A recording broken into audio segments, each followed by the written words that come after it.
The last couple of weeks I've been pondering, are there actually any good deals out there on classic era cars? To me, classic era cars are ones that are built between, 66 to 74. Kind of the muscle car era, mainly the muscle car era.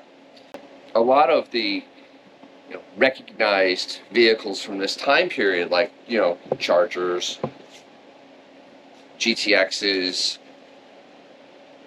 454 Chevys, and GTOs, Firebirds and Trans Ams and things of that, Mustangs. All these cars had become very expensive to acquire them. Like a '68 Charger, or just a '68 Charger, not even an RT. I mean, one in rough shape, you're over 10 grand. This is probably a number 5 condition car. Something that's actually drivable, whatnot, maybe close to 20.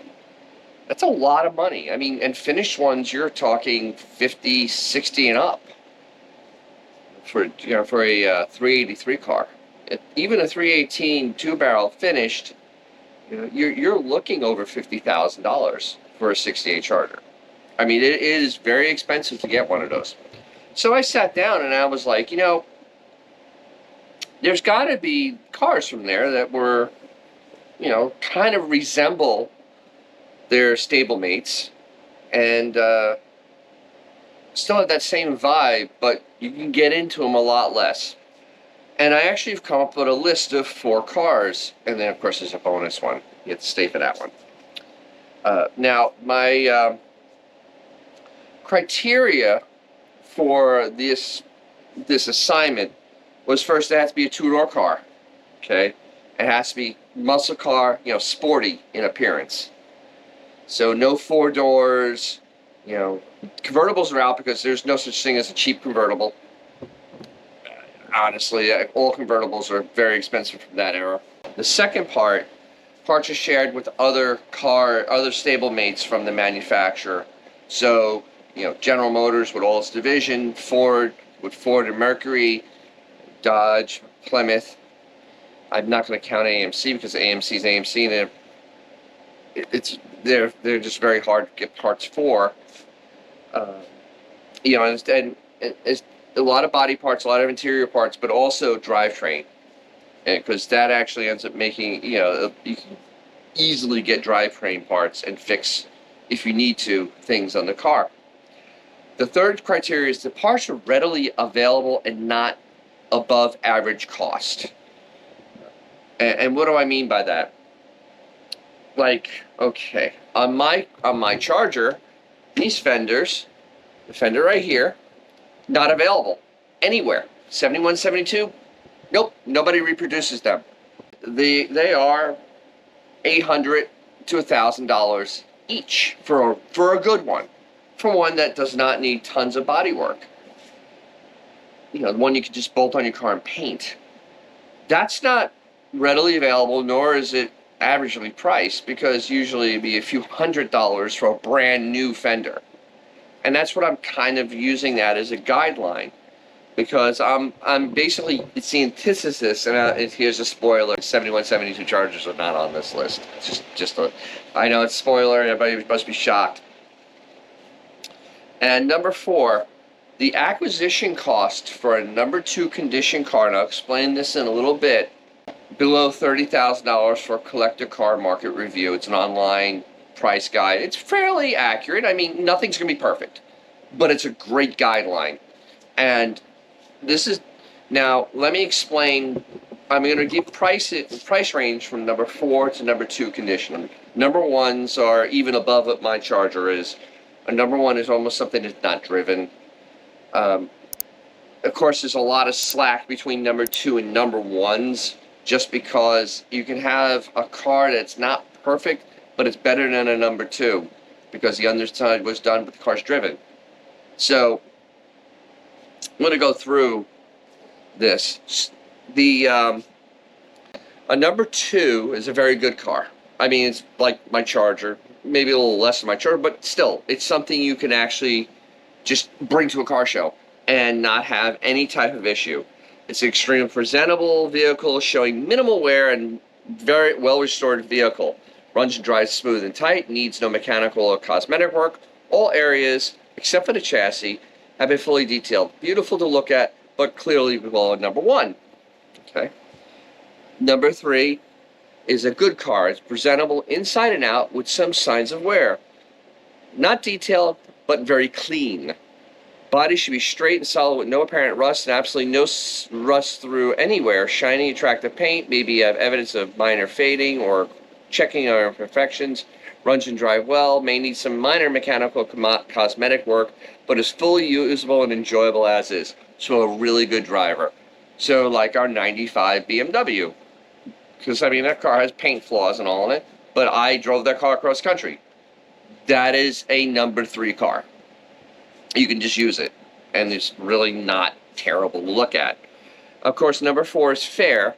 Runs and drives okay, but needs work throughout the vehicle. Body shows signs of wear, previous restoration work. Any rust should be minimal and not in structural areas. Conversely, the vehicle may be fairly presentable, but need moderate mechanical work to be roadworthy. Cosmetic, body, and mechanics all need some work to agree. So this is a car that needs some help. It needs a lot of TLC. With that criteria and what we're looking for, this is what I have found. And now, of course, I want to hear your opinions on this. I know everybody has an opinion on this type of thing. So I want to hear it. Comment below. I'm curious to see what you also would think would be a pretty affordable, good car to go out and get if you want to get like a car from that era. So let's kind of start with this. My first one, and this kind of popped right in my head, is the 67 through 70 Cougar. And you're going, 67 to 70 Cougar? Yes. The thing with this car is that it shares a drivetrain with a Mustang. In fact, it shares a chassis with a Mustang. And 68 through 70 is very much that. It's step in step, lock and step with the Mustang. The thing is, there is places that specialize in Cougar parts. There's like West Coast Cougar. And you can get things for this car fairly easy. They're not terribly expensive. The car is still sporty looking. It is like a Mustang, except it's a Mercury, so the interior is going to be nicer. And the neat thing about these cars are the 67 came with only a 289, or you can get a 390, but that would be very hard to find. 289 2-barrel or 4-barrel. And the XR7 ranged from $9,000 to $25,000. The 2-door was $7,500 to $21,000. Not bad. I mean, you're going to have another, if it has a 289 4-barrel, maybe a couple grand more. You know, $1,000 to $2,000 more, depending on the quality of the car. But honestly, you're in a really, like an XR7 that's a number 2 condition with a 4-barrel on it, and it's like $26,000. You have a really cool car, and it's not bad. And 68 was first year to 302, and the 2-barrel one is it came in the XR7 and the 2-door, and that's the same pricing as the 67, which is weird. 68 and 67 is about the same price. 69, they did a little bit of a change. That one, actually, it's XR7 $7,000 to $20,000. The 2-door is $6,000 to $17,000. It's actually a little bit cheaper. That for some reason the 69s aren't as desirable. And the 1970 is the same price as 69, but the base engine became the 351 that year. And then, you know, once again, $1,000 to $4,000 to get a 4-barrel in the car. That's really not a bad ask, especially a 351 4-barrel. Pretty decent car, and you'll be under $25,000. You know, if you stick to the guide, you should be able to find it in that range. Second one, 68 to 70 Pontiac Le Mans or Tempest. Now, there's only difference is in trim on these two cars. They're the same car. The same car as a GTO, and that's why I picked it. You talk about having body parts that are available. Yeah, a lot of things. And, you know, engine swaps, all these things are very available for this car. And same thing with the Cougar, because of the body of the chassis it uses. Now, your 68 Le Mans, 5,000 to 20,000. The same in '69, and the 4 barrel on the 350 would be 1 to 4,000 more. The 1970 Le Mans Sport, and they upgraded it, was 55 to 22,000. That's with the 352 barrel. The hot engine, hotter, was the 404 barrel, and that'd be 1 to 4 grand more. Which really, you have a GTO looking car, not GTO full performance, but you have a GTO looking car, nice cruiser, and you're under 30 grand. You just, if you find one for that's in this pricing range. The Tempest, similar car, similar pricing. So, literally, the Tempest is about 3 grand cheaper. 68, 69, and 70. It's about $3,000 cheaper than a Le Mans because it's a very base car. But once again, it looks like a GTO, except doesn't have hood scoops. And then the Tempest will be a very plain car. All right, here's a surprise one.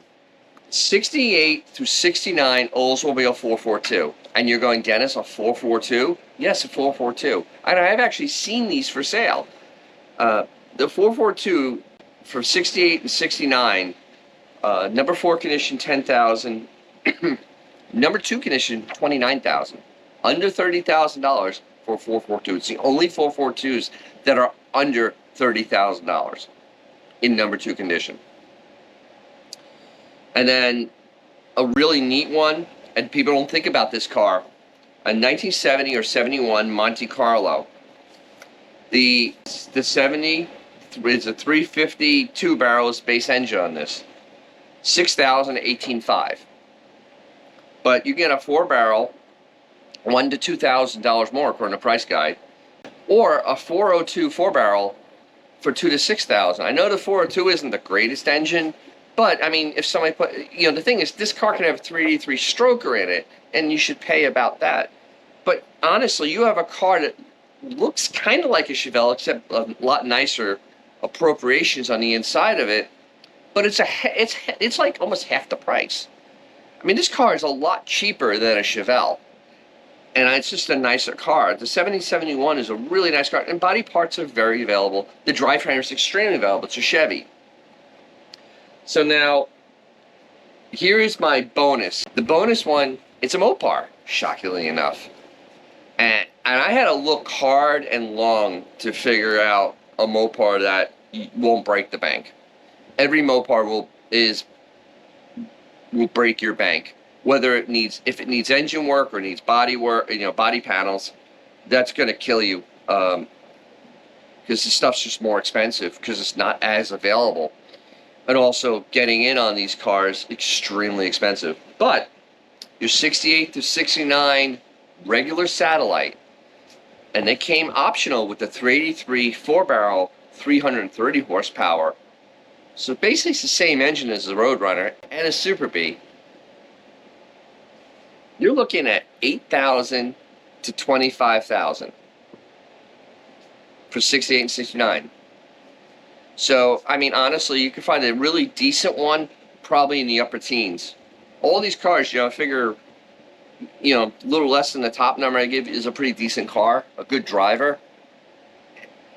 So you can get something that looks like a Roadrunner in pretty decent shape for under 20 grand. That's not bad. But that's literally the only Mopar I could find on there because the body panels are very available for this car, which is weird for a Mopar. The 383, very ubiquitous motor. You can put a 400 in it. Nobody will know the difference. They're readily available. So this is kind of one of those bombshells. Once again, I want to hear your opinion on this. Because this is, of course, like, everything in life, like food, politics, and everything. Everybody has their own opinion on it. I want to hear yours because, again, this is kind of what I've been observing, what I've seen because of the insanity that's happened in the market. On that bombshell of having an actual Mopar on here that's not going to break you, I'm going to remind you that if you have a cool old classic car, something fun to drive, take them out. You'll make someone's day. maybe even your own. And I'll see you really soon. Bye.